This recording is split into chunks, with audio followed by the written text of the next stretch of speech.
Unit 5. Analysis. The French post at Tadoussac in Quebec, Canada, was one of the earliest European occupations in North America.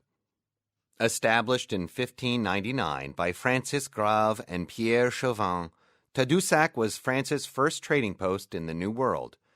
Although the site survived through the early 17th century as a trading post, attempts to establish a larger settlement there were not successful. During the site's first winter of occupation, many of the settlers died due to the harsh living conditions. Occupation of Tadoussac continued into the late 17th century, with the site serving as an important mission. A log chapel built on the site in 1747 by Jesuit missionaries is known as the Indians' Chapel. During the late 19th and early 20th centuries, the local community remained an important lumber and dairy location.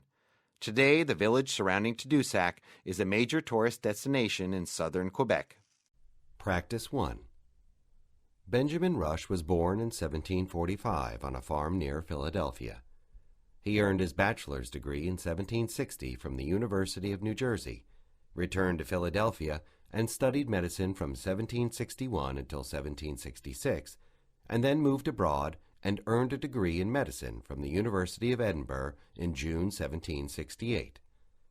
He returned once again to Philadelphia in 1769 and started a private practice while also serving as the professor of chemistry at the College of Philadelphia. His commentary about the emerging crisis between the colonies and Britain brought him into association with men such as John Adams and Thomas Jefferson. When the American Revolutionary War broke out in 1775, Rush joined the Continental Army as a surgeon and physician.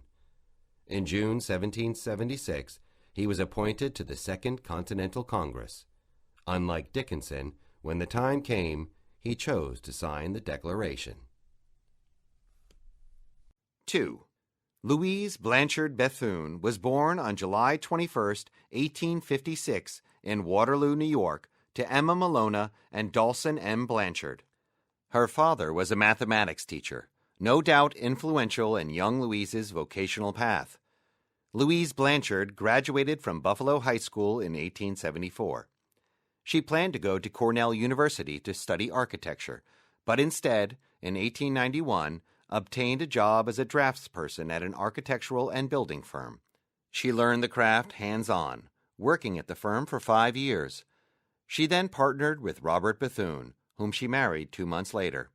She was the first female architect in the United States and would go on to design several professional and public buildings in the Buffalo area.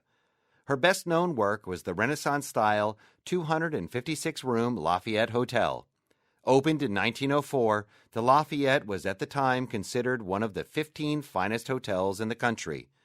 Louise Blanchard died in 1913 at the age of 57.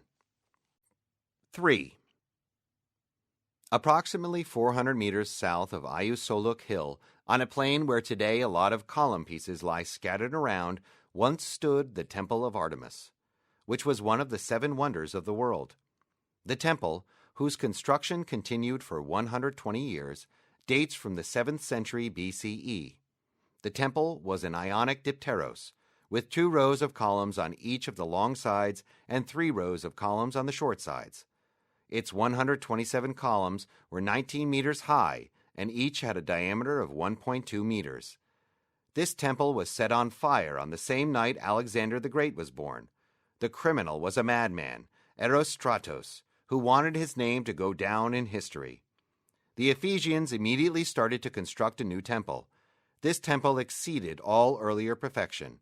The temple was destroyed by invading Goths in 262 CE and was never rebuilt.